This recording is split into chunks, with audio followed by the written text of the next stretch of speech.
Welcome to my podcast. You're listening to What's Up, Sonya Blade, and I'm Sonya Blade. I have a special guest here today, Chris Cuffarro, the one and only. Actually, one of my favorite photographers. Oh, thank you so much. You're in Toronto, right? Wait, you're in Toronto right now, right? I'm in Toronto, yeah. Oh my God. Canada, the best. Yeah, the best country in Canada. After the elections, everybody's going to be wanting to come here. So, if I could leave, I would leave tomorrow. I always tell Dallas and Day and everybody basically, if I won the lottery tomorrow, Tuesday, by the time you heard Chris won the lottery, I'd be gone. I'd pack up so fast, I'd be gone. So you got questions for me today? Yes. So let's just start by saying I've been a fan of your phones, but obviously I never knew who the man behind the photography was. So for me, it was, yes, I like George Micheal. I loved the Faith album back in the day. Great album. It's my favorite. And then, LL Cool J, No Doubt, even Nirvana. So, it's an honor.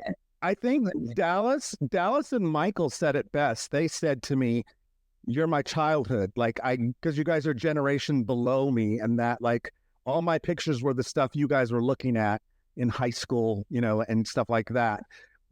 And so a generation behind me. So when I first met Dallas, he said to me, "You're like my childhood. All those pictures, I saw them." And I was like, "Oh, great. Thanks a lot." And those were the days for me. I had a whole wall of posters. And did you? Up in my loft. Yeah. Oh my God.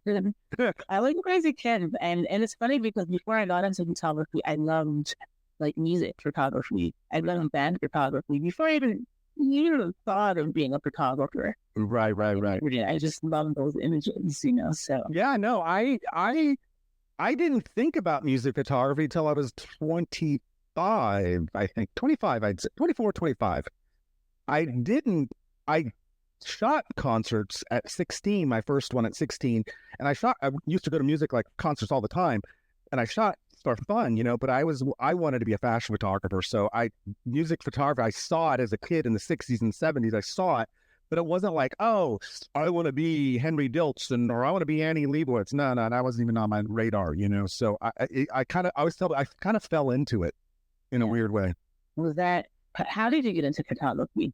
Well, okay, I'm going to tell you the story that I hope someday when I die, they tell this story at my funeral.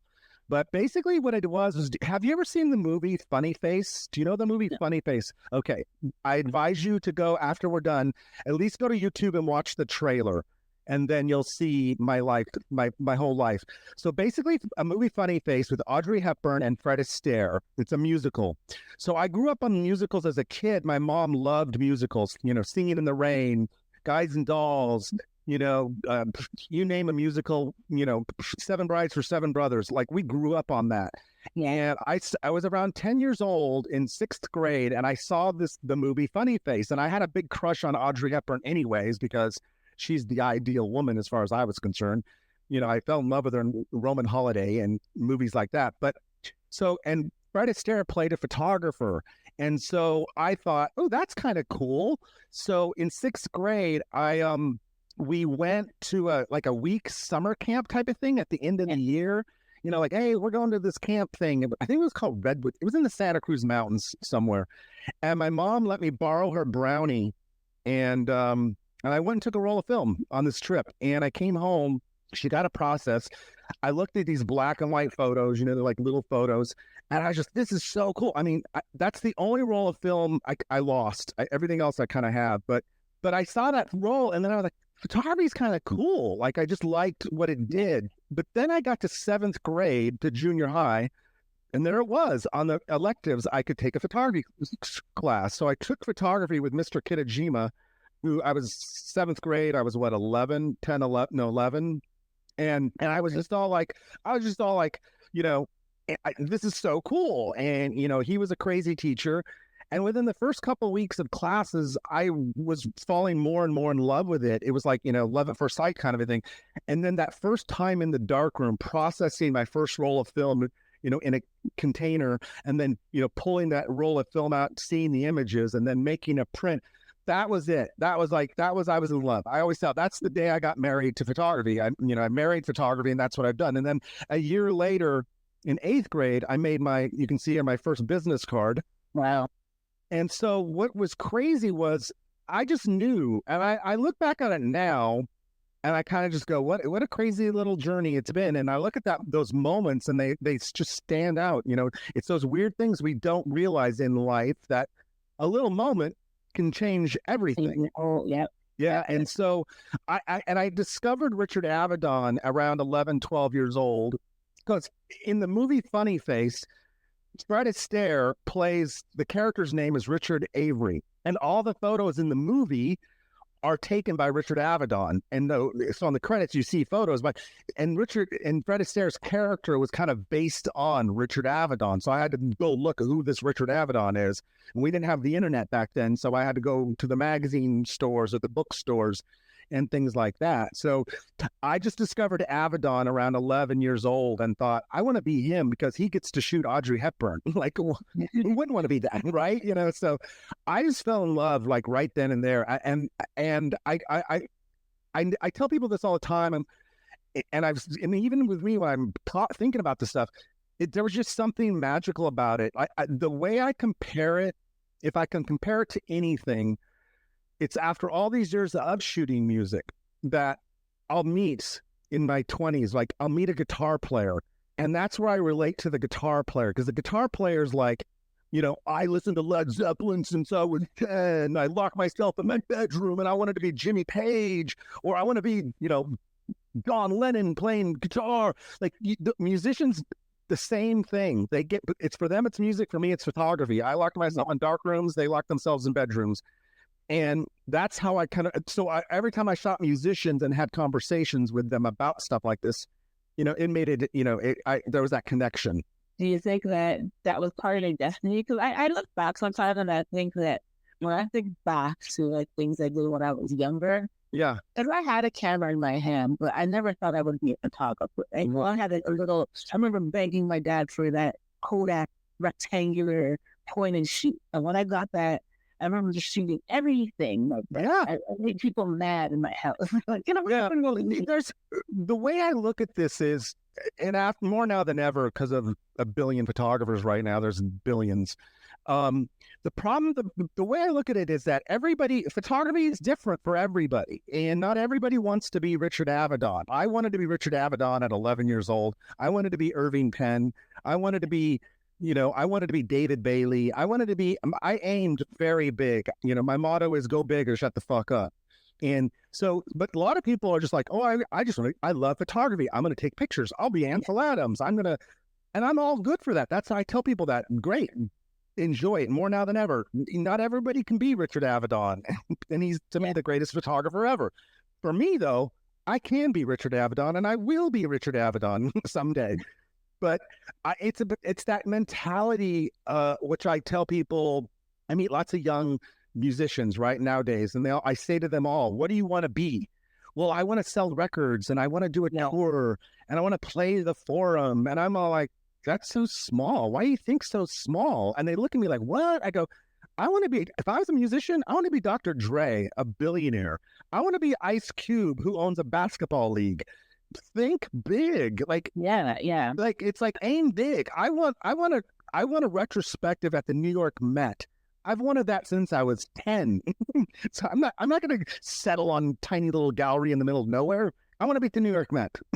So there's some people who are like born to be creative, and then there's people who are just trend followers. They just want to be famous.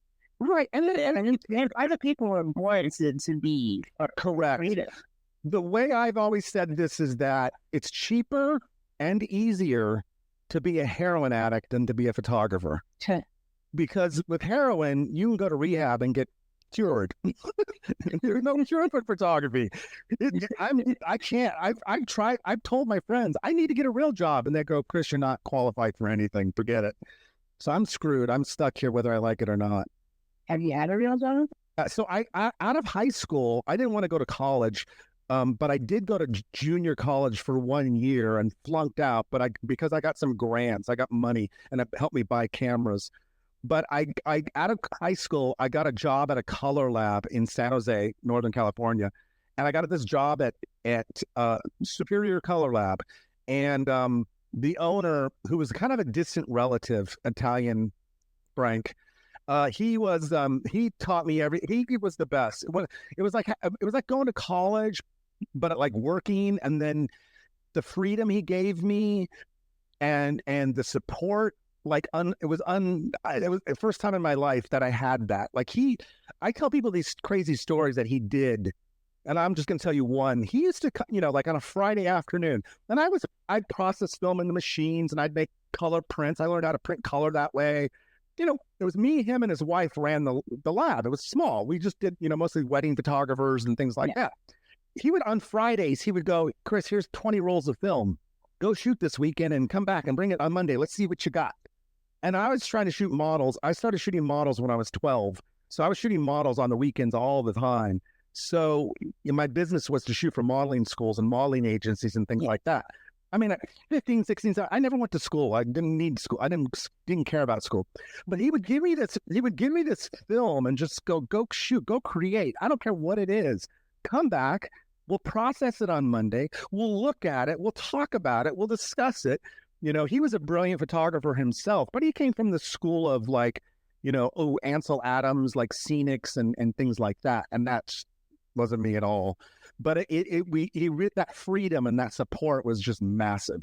I'll never, ever, ever, never thank him enough. And I always tell people, the day I left San Jose to move to LA, when I packed up and I was saying goodbye to everybody, I went to him to say goodbye, and he gave me the greatest advice that has been with me since that day, which is every no brings you closer to a yes. Yeah. And so I've lived with that literally for the last 43, 44 years, something like 43. 40 years. Wow. Yeah. But he was amazing. It was having that freedom, having that kind of support of like, go do this. And he was tough on me as far as a critique. He would never, oh, this is good, Chris. You're really good. None of that bullshit. He'd be like, what are you doing here? Why are you cropping out the feet? What's going on? What your composition? He would just yell at me. Everybody all my mentors yell at me. They've been that way up for my whole life. That's a good mentor when they're real with you and you're just like, this is crap. Start all over again. You're crying, but you're just I never cried. I never cried. My two mentors now, my main mentor, I call my big brother. I've been with him for 44 years. He's never really given me too many compliments. Even like, hey, this is George Micheal, iconic photo. They'll be like, oh, that sucks. Go away. And I'm like, but he knows that just motivates me to work harder. It's how I always tell them. I'm the kid. I don't know if you knew kids like this when you were growing up, but I'm the kid that if we were kids and you said to me, Chris, I bet you can't jump off the roof of the house, I'd be like, bitch, I'm jumping off the roof. You challenge me, you dare me, I'm jumping. I was that kid. It's terrible. The problematic child. No, I just didn't. Don't dare me in. Don't challenge me because I will make shit happen. Even to this day. I think that's a good thing, though. Yeah. But these kids laugh dry, right? Yeah, I notice a lot of youngsters these days have a tendency. They're just not that they're quitters, but they're quitters. They just any sign of stress or things aren't going their way. A lot of my young photographers, they just, I don't want to do this. I don't want to do it anymore. Yep. Drives me crazy. Pressure. Yep. Have you ever had any like awkward moments or awkward shoots where you're like, ooh? Yeah, I've had a ton. Some of the awkward, luckily, because people ask me, the question I get asked all the time is, what was your favorite shoot and what was your worst shoot? And I'll be always like, how can I say that? That's impossible. The awkward moments for me were probably in the early years if you'd met me in my 20s, I wanted to be liked. So I was just nice. Like I would just be I'm a codependent. I want everybody to like me. So I work real hard and I want to be, I gotta be nice. I want people to like me. So I was a little too nice sometimes, I think. But I also think that the awkward moments came from when I would get to meet on the outside, it wasn't awkward because I knew how to handle myself being a professional photographer. But inside, I was like dying, like dying. Like the first time I met and shot Maurice White from Earth, Wind, and Fire. I worshipped Earth, Wind, and Fire in high school. Worshipped them. I saw them 6 times in concert. Maurice was everything to me. And that was my second music shoot. So, and then he invites me to hang out at his house and come up and show me the photos. So I get to go to his house. So those are, you're like, I'm on the outside, I'm cool, but inside I'm like screaming like a 12-year-old girl. Like, ah! So those are, it's when you meet your heroes, what I always say, the heroes I grew up with, not the heroes later on, but like the actors. I got to shoot Walter Matthau and Jack Lemmon, who I just worshipped as a kid because we were all about movies and stuff. So Jack Lemmon is like the great, and I got to take their picture. Sidney Poitier, I got to go to his house and take pictures and hang out with Sidney for a few hours and take his picture. And he was the nicest man in the world. And I was like, I want to cry, like, it's like, you're amazing. But it's those kinds of people that where you just, your brain is just going, be cool, just be cool. Yeah. Yes, sir, Mr. Poitier. But inside you're like, you know what I mean? It's like, so it's like that weird thing about how I've had those weird moments. I call them the what the fuck moments, where you're like, how did I get here? Why am I here? I shouldn't be here. This is wrong. I don't belong here. I'm not that person. So, but those are great. Like I tell people, I've always learned early on in my career was just no matter what's going on, the studio could be burning down and I'd still just be cool on the outside. Just be cool. I had a Killer Mike. I shot Killer Mike. Oh. And that was for our music festival, North by Northeast, which was, okay, version of South by Southwest. Yeah. So I got in last minute because I guess somebody dropped out. And they said, okay, you're going to run the Jewel. And I didn't really know who they were. And that was the funny part. And I had to shoot it at 1 a.m. So, 1 a.m? Come on. Exactly. And then they just told me to get a crowd shot, get the band, and then go to the green room and try to get a shot. So I was like, okay, whatever. They get to the green room and they didn't let me in at first. And I was like, no, man, I came all the way here at 1 o'clock. I'm getting my damn. Exactly. So I knock on the door and get it and go, look. Here's what I asked. I just want one shot, and then you guys can do whatever. And the guy said, "You're so cool. Tell me what, we'll let you in 10 minutes. LP doesn't do it. I'm going to be Killer Mike, though." And I'm like, I'll take what I can get. I appreciate it. 2 days ago, I had a friend stop by while I was working, and I was telling people this story about how we were talking about my high school years. My friend came over because I was scanning some stuff, and it was with my assistant, and so we were talking about this on Saturday.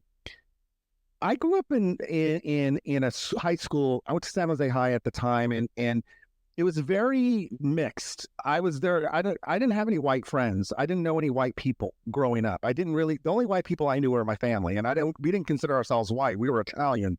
Yeah. So I grew up with Mexican, Black, Asian. We had the influx of Vietnamese at that time. They started coming over after the war. But it was like this cultural thing. And I look at that now, and I think that background of dealing with all these cultures, I always tell people that really gave me the ability to further on into my career. I can get along with anybody. I can sit in a room of hip hop artists or shoot lowriders or shoot, whatever.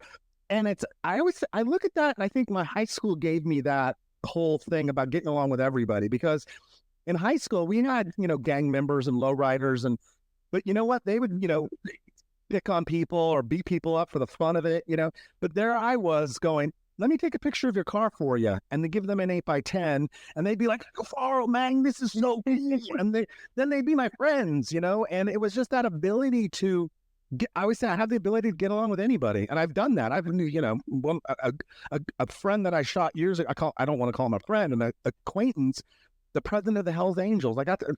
He's like, no, I was sitting there shooting him in '88, and we've been talking ever since. So, but it's that ability. I always laugh about. I think it all came from my high school life of just dealing with all the different cultures. Yeah, it's really that important. would take you a long way, though. It really would, because you get along with people. Because I think when you do walk in a room, and I've been there, you walk in the room and nobody knows who the fuck you are, and you're just there you're there to do your job. That's all. I just need to get a picture, like, please, but they don't know that, and they don't care. So you got to, like, how do I get them to relax and laugh and I tell people this story that happened a few years ago. Right before COVID, I was starting this project and I had to stop it, but and I'm still going to start it up again next year, but I want to shoot all the new hip hop stars. Yeah. And I did the first one right before COVID. And the first one was the DJ from Migos, DJ Darrell. And I knew who Migos was. I'm not stupid. I know who Migos was, but I didn't know who he was. And all I was told was the record label's all like, Chris, he's their DJ, does everything. And I said, okay, cool. So we go do the shoot, and I knew what was going on. We're at the music video shoot, and he comes walking in with his friends, like 2-3 other guys. And I'm just like, I just reach out my hand and say, hey, I don't know who the fuck you are, and you don't know who the fuck I am. So let's just take some pictures and have some fun. And he just laughed. And I thought, it's like, that's who I am. I'm a, sarcastic, crazy fuck. I'll say anything to anyone. I don't fear anyone, right? And so, but it opened this door, and my assistant who knows me started laughing, go, that's so you. And I was like, well, I don't know who he is. I was just going to be honest. I wasn't going to try to pretend to know who this guy is. I don't know shit about him. And so he loved it. Then I showed him some of my work, and his friend, who was his photographer, just freaked the fuck out and was like, next thing you know, he wanted to get pictures of me together with DJ Darrell, and we did all this crazy stuff. But that's the thing about getting along with everybody. I just feel like that's important as a photographer, especially when you're shooting people. Yeah, definitely. You don't have that. If you don't have that gift of gab, you got to calm people down. And in Hollywood, I learned early on, it's different now, but in the early days in Hollywood, nobody likes having their picture taken. Yeah. So you'd literally have an actor or somebody walk into the studio door, and you're like, hi, I'm Chris. And they go, hi, I hate having my picture taken. Well, that's a great way to start this off. Okay. And everybody, so you had to figure out ways to calm them down and distract them and to get great photos out of them. And I've had to develop techniques on how to do that. I know how to get people to calm down. I don't care what situation is going on. That's interesting, because I think LA is kind of like that place too, where everybody's trying to be a star. Yeah. So you think they want attention in some way. Now more than ever, we call it celebrity culture. When I got here in 1982, January of 82. And it was different. It was a lot different.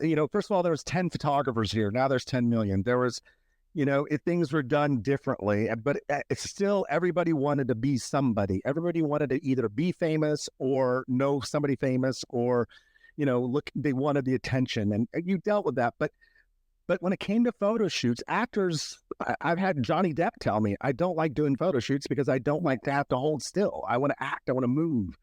And so I've had that conversation with George Clooney and Brad Pitt even. So I get it. But it's like, I got a job to do, and my editor doesn't give a fuck what the situation is. I have to get the best picture I can. Yeah. Does that make sense? Yeah, no, definitely. And the day I moved to LA, I learned rule number 1. And I've said this many times through the years. Rule number 1, it's not what you shoot, it's who you shoot. Yeah. And I've lived with that day. That was the first day. And I heard that and I went, okay. So, and to this day, I say, you could have the greatest pictures of a bunch of nobodies or shitty pictures of a bunch of somebodies. And the shitty pictures are going to get all the attention because they're somebodies. You know what I mean? Yeah. Nobody comes to my exhibitions and goes, oh, Chris, that's an amazing picture of Ice-T. What f-stop did you use? What lens was that? Yeah. What kind of light modifier did you have? And I'm like, shut up. I don't, nobody, they just go, oh my God, it's Ice-T. Oh my God, it's Nirvana. You're like, psst. They don't care about the photography. That is very true. It is, though. It's very true. It's like, and like I tell people, I've learned to adapt with it, and you roll with it, and just you play the game, as we call it. If you were coming into the game now in like 2024, 2025, do you think you would survive compared to coming into the game? Honestly, I tell all my young photographers, don't do photography for a life or a business. It's going to change even more so, and with AI, the future does not look bright by any means. Do it for fun, do it as a hobby or a side business. I think about, my joke is, but it's the truth. When I moved to LA in 1982, January of 82, if I gotten a job at McDonald's just cooking French fries in 1982 and maybe work my way up to manager or shift manager, or by now I probably own 10 McDonald's and be a billionaire. It's like, I tell my friends all the time, go get a job at Starbucks. At least you get free coffee. Like, why would you want to, like, there's more money. And I talk to photographers now, and I was just in Clubhouse a few days ago. They're like, I get $250 to do a couple portrait or a baby photo. $250? Damn, that's like, I'd rather do it for free. At least I don't have to pay taxes on that $250. It's like the money is just shit. Back in the 90s, I used to get $20,000 for an album cover, $10,000 for a publicity. And sometimes you have these photographers who, are saying, no, I'm getting paid, or I'm doing a big budget shoot. And I'm like, are you really? Because everybody's, even like big corporate companies are trying to downsize. They could get away with not paying at all, they'll do it. Big budget today is not the same as big budget yesterday. Yeah. Big budget, I always tell it. So my first agent in 1985, I got my first agent, was an agency called Visage. And we had me in there, a photographer named Paul Jasmine, my hero, as I call him. But we also had Herb Ritz. And I saw Herb's invoices. I saw what Herb was getting paid. $100,000 for an ad campaign.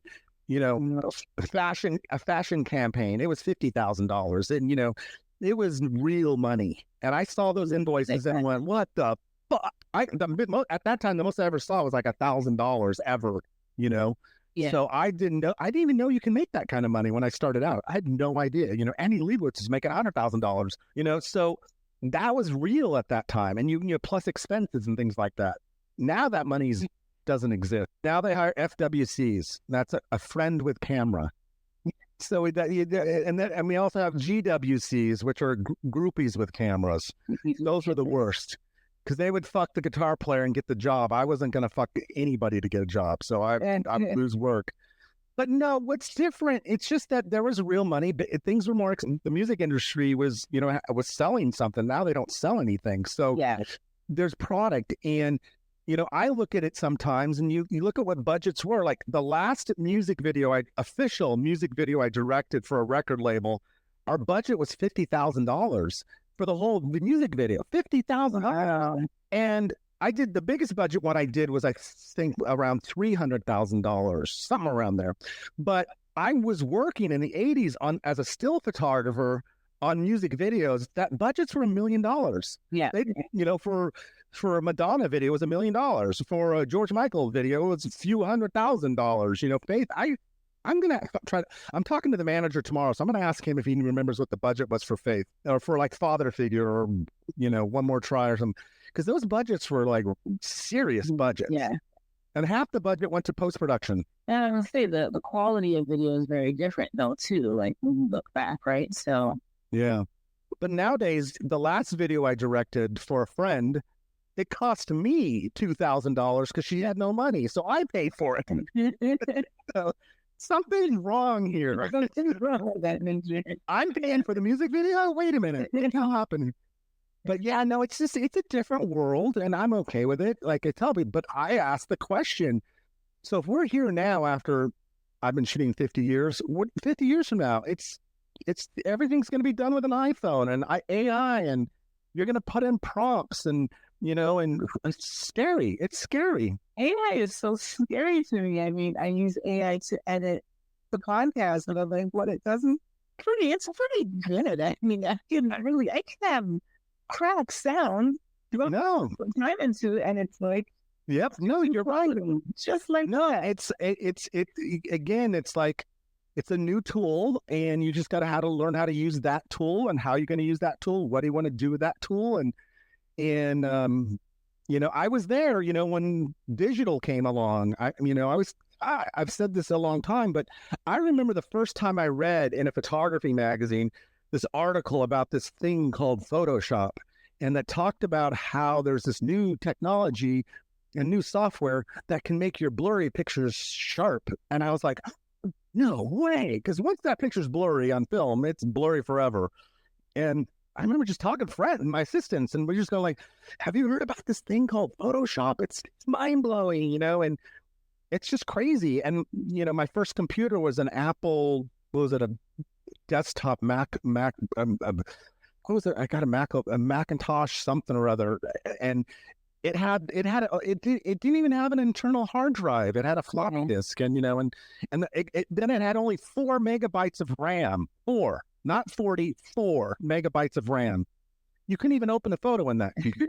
But it is. That's why I tell people. I tell all my young friends to really look at your life, and you better have some plan B, plan C, plan D, plan E, because I don't work anymore. I can't even find an agent. Nobody hires me. I did my first job a few weeks ago, for the first job in 10 years. Wow. That's by choice though. Yeah, but then you do a lot of galleries, don't you? Well, that's what I mean, up until COVID, that's what I was focused on. Yeah. So now COVID really changed everything. It did. It knocked my plan back by about 2 years. I had this massive, when did this all start? 14 years ago, I lost my business manager to cancer, and she was the most important person in my life, and she was everything to me for 25 years. She was my mom. And for a year, I was lost trying to figure out where am I going? What the hell's going on, And that's when I came up with the idea for Greatest Hits. And I mapped out a 15-year plan. I knew exactly what I wanted to do. It was all about getting to the age 65. And I had this whole plan, literally mapped out. It was amazing because I plan everything. Yeah. And, but COVID knocked me back by about 2 years. So I like I said, next year I turn 65. So I've told myself, you have till 67. So working on a plan. 19 and quick as you can blink, right? Do you know the band NXS? Yeah. Michael Hutchins has a lyric in one of his songs that I love. It's it takes a second for your world to change. Yeah. And I heard that lyric and I went, fuck yes, because it's happened to me many, many of times. Yeah. Where you're just everything's just one way, and then next thing you know, nope, it's not anymore. And you're like, what happened? And what am I doing now? Yeah. I always ask the questions.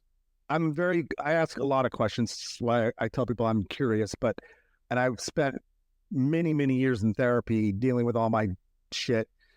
But I like to ask the question, right now I'm going through some crazy shit. But the questions I always tell people, if you don't ask the right questions, you don't get the right answers. And then you can't ask big, stupid questions like, why me? You can't answer that question. It's shut up. You have to be more specific. So one of my questions I like to ask in a situation is either what did I do right and what did I do wrong?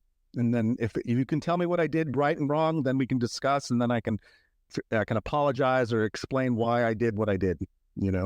Switching it up a little, would you say you're living your best life? No, not even close. It's been a tough 6 years. I've been sick for 6 years, so it's been tough. Today I'm dragging, and I had mold issues in my old apartment. I didn't know it for years, so I got mold toxicity, and it just kind of fucked me up for a lot of years. I'm better today than I've been, but still, it's still there. It just makes it affects me in different ways and stuff like that. But I'm never satisfied. I always tell, it drives everybody crazy. They hate me for it, but I've been hit a lot of times because of it. Because when we did when I did the first Greatest Hits exhibition here in Los Angeles, we had 1,000 people on opening night. 1,000 people. It was packed. I was a rock star for the night. It was like my wedding, my senior prom, and my bar mitzvah all rolled into one. It was amazing, right? And the next day, my producer comes up to me and goes, that was the greatest night ever. Oh my God. I was like, it kind of sucked. We could do better. And I was like, I'm sorry. It's just how I think. I could do a shoot today. This is the greatest pictures ever. And then wake up the next day, go, it's all shit. Go away. You're that kid in school that gets an A, but you're like, I could have got an A+. Pretty much. And trust me, I never got an A in my life, ever. So if you had to change something with your life, what would you do differently?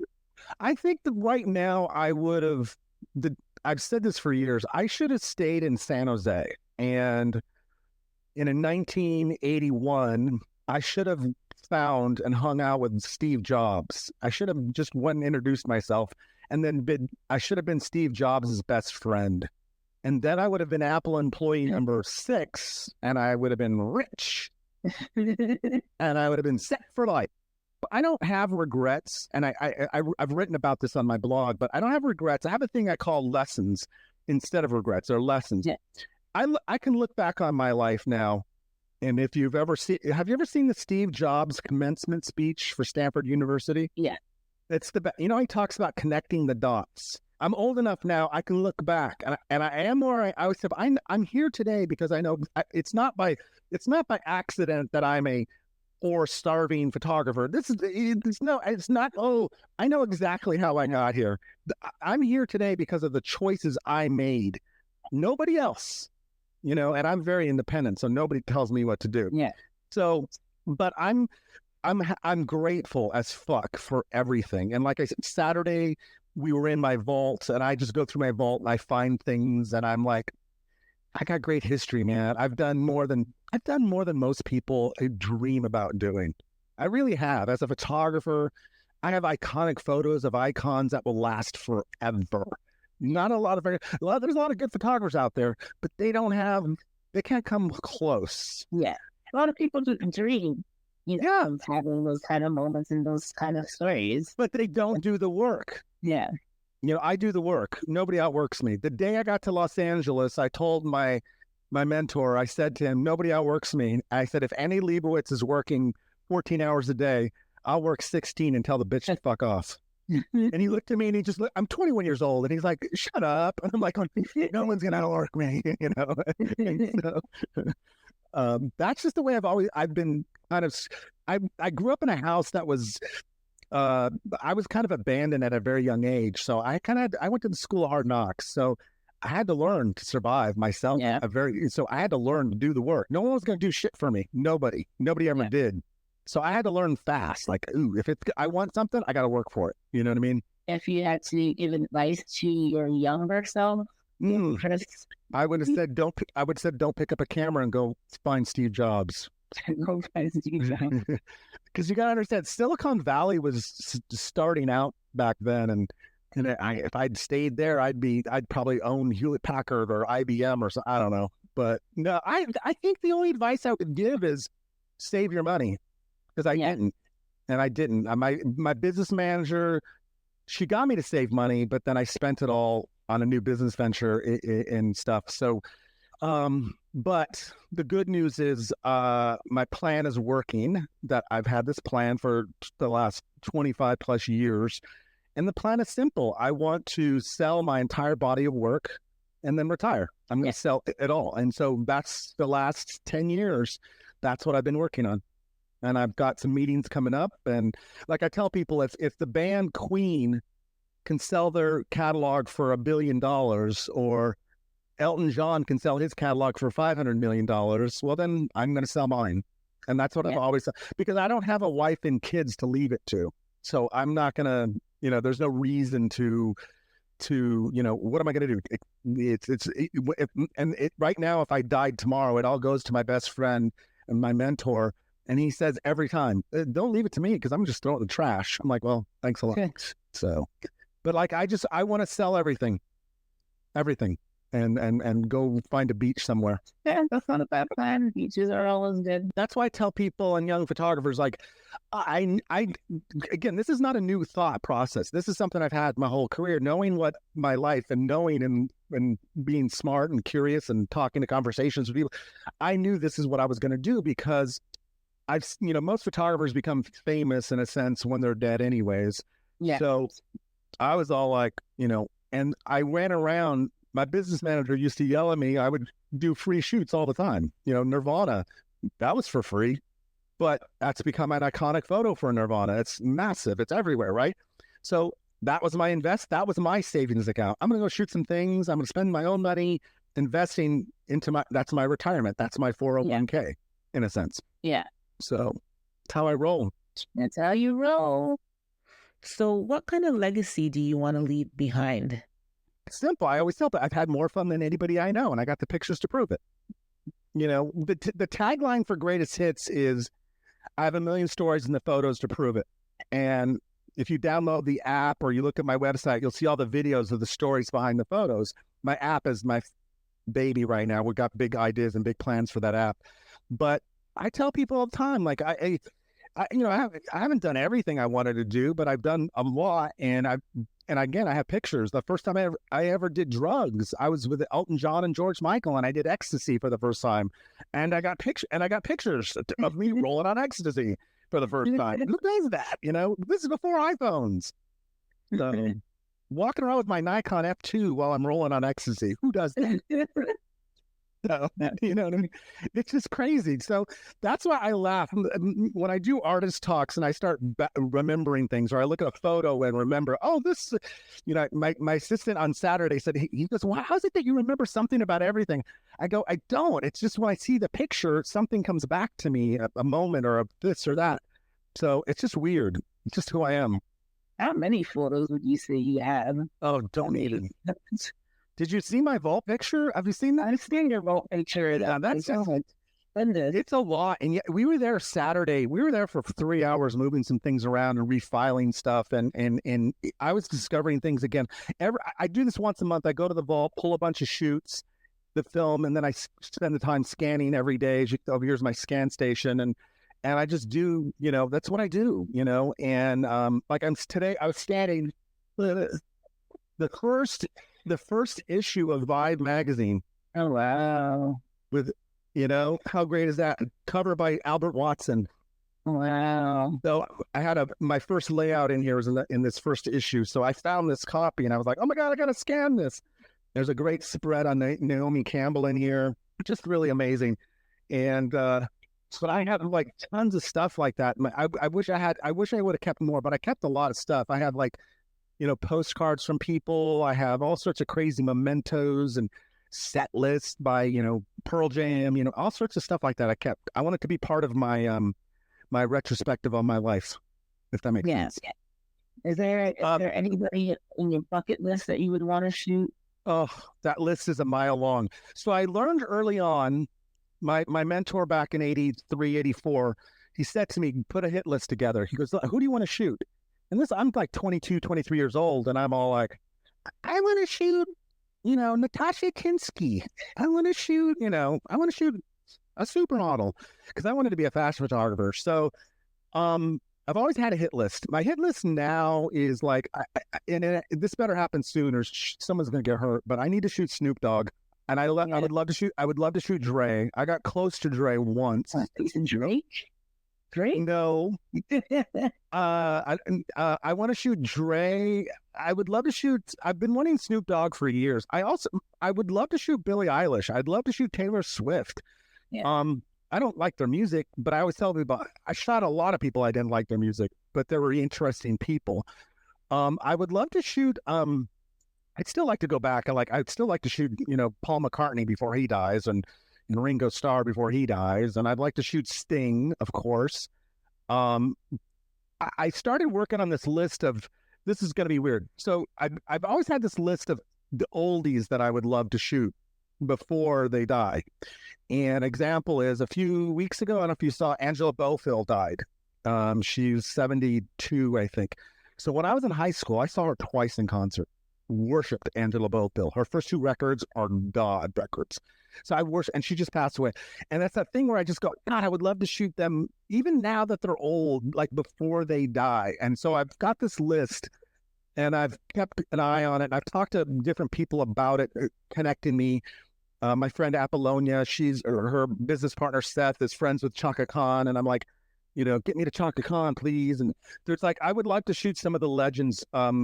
Even, and like I said, a lot of them are really old. I don't know if they're still around or where they are, but some of those people I would love to shoot, some of the musical heroes I had, because I was into the music in the 70s, and I always tell people the musician, not just the stars, but the musician. So that's always been important to me, getting the musician. And winding down here, where can people find your work and your app? And so my app is at the Apple and Google stores. Just do my name. And you'll search it and you'll find it's there. Please download it. And then my websites are Cuffaro Hits. The project is, and the Cuffaro Photo is my one with my blogs and my past, as I call it. And then my new work is at Cuffaro Plus. So it's Cuffaro. Does that help? Yeah. Follow me on Instagram. And Check out the links below. Yep. That's it. Thank you so much, Chris. Thank you. You know, I would do this for you anytime. We can do this every week if you want. I'm always here. Next episode, let's talk about Canada and how much it sucks. Oh, hey. You know, I've done a lot of shooting there, and I got stories for days. Canada, yeah. Well, I've lived here all my life. I'm tired of it, but yeah, I'm ready. Come to LA. Come to LA. I'll be coming to LA very soon in November. Yeah, I won't be here. Oh no! Oh, come on, yes. I know. I'm trying to leave at the end of October. And thank you for this. I had a lot of fun. You did great. Thank you, Chris. It's been a splash. Check me out again. It's SonyaBlade.com. Check me out on YouTube. What's up, Sonya Blade? And check out the links below for more information on Chris. Okay, so that's it for now. So until next time, I'll catch you on the flip side. Peace.